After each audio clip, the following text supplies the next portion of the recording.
Today, I want to talk about creativity in problem solving. Uh, Please tell me about Ooh, I creativity in problem solving. love this great topic. Okay, short and useful guide to creativity and problem solving, from me to you.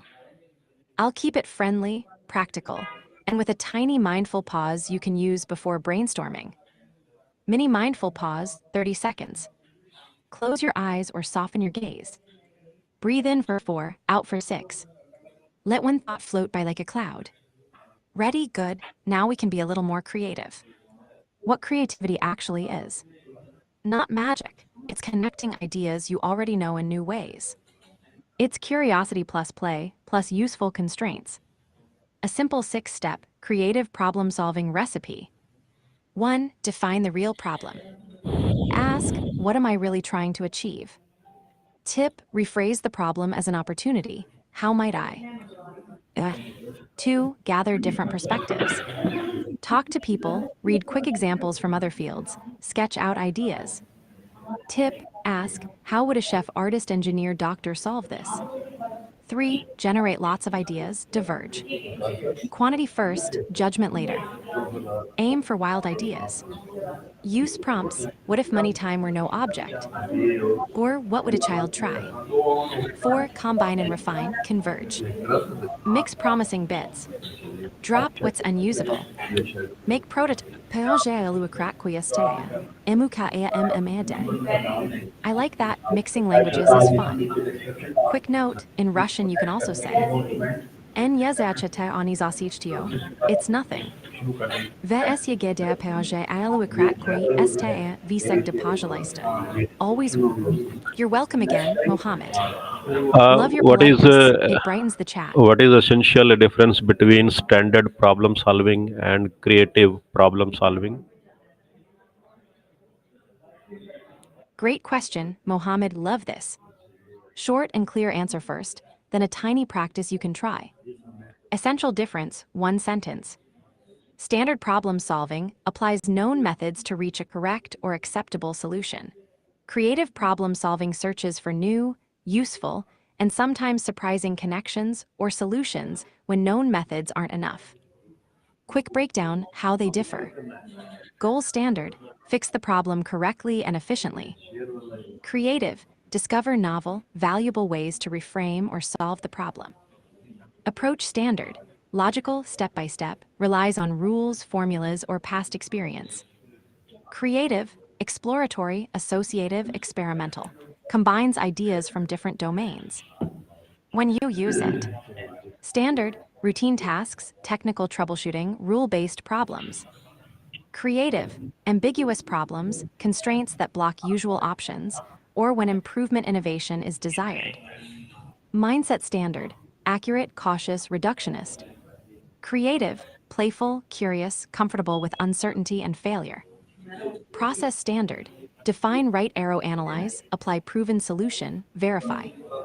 Creative, reframe, right arrow, diverge, many ideas, right arrow, converge. Refine, right arrow, prototype, right arrow, iterate. Outcome standard, reliable, predictable solutions. Creative, new possibilities, unexpected benefits, sometimes riskier but higher reward. Mini example standard, your phone won't charge. You check cable, port, charger, replace the broken part.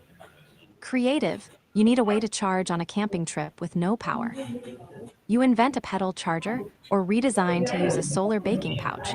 A new solution for a different context. Tiny practice, 2 minutes. Pick a small problem, e.g., I'm always late for meetings. 1. Reframe, ask how might I? How might I make arriving on time easy and even fun? 2. Diverge, 30.6 zeros. List 10 quick ideas, no judging. 3. Pick one quirky idea and imagine a simple prototype. Want to try this now together? Tell me one small problem, and we'll do a 90-second creative sprint. I'll be your silly idea sprinkler. Love that, agreement feels satisfying. Want to turn that into action? Pick one small problem we can try the 90-second creative sprint on. Or if you prefer, tell me which part of the difference you liked most, mindset, process, or example, and we'll dig into it. Also, tiny English tip. I agree is perfect. To sound a bit warmer, you can say, I totally agree or I agree, that makes sense. Which do you? Nice, casual, and clear. Want to pick a small problem now for our 90-second creative sprint? Give me one line. Anything small that's bugging you, being late, choice of hobby, how to save a bit more each month, etc. What are If you'd the rather key practice an English psychological reply, factors here are two friendly options to use instead of yeah. Nice, you mean key psychological factors in creative problem solving versus standard problem solving, right? I'll keep it short and clear. Key psychological factors: openness to experience, creative, high curiosity, willingness to try novel ideas. Standard, moderate, prefers familiar, proven methods. Cognitive flexibility, creative, strong, can switch perspectives, make remote associations. Standard, lower, focuses on linear, rule-based thinking. Tolerance for ambiguity and uncertainty. Creative, high, comfortable with unclear outcomes and risk. Standard, lower, prefers clear steps and predictable results. Risk tolerance and willingness to fail. Creative, accepts failure as part of discovery, experiments frequently. Standard, avoids failure, prioritizes accuracy and reliability. Intrinsic motivation. Creative, often driven by interest, curiosity, or personal meaning. Standard, often driven by external goals, efficiency, correctness, deadlines. Persistence plus iterative mindset. Create nice 150 what? A few guesses. which creative thinking 100 technique, brainstorming, mind mapping, scamper do you find most effective and why? Great question, Mohammed. Love this. Short answer first. I find mind mapping most effective for exploring and organizing ideas, brainstorming best for rapid idea generation with a group, and Scamper best when you want to systematically improve or redesign something specific. Which one works best depends on the goal and context. Quick comparison and why.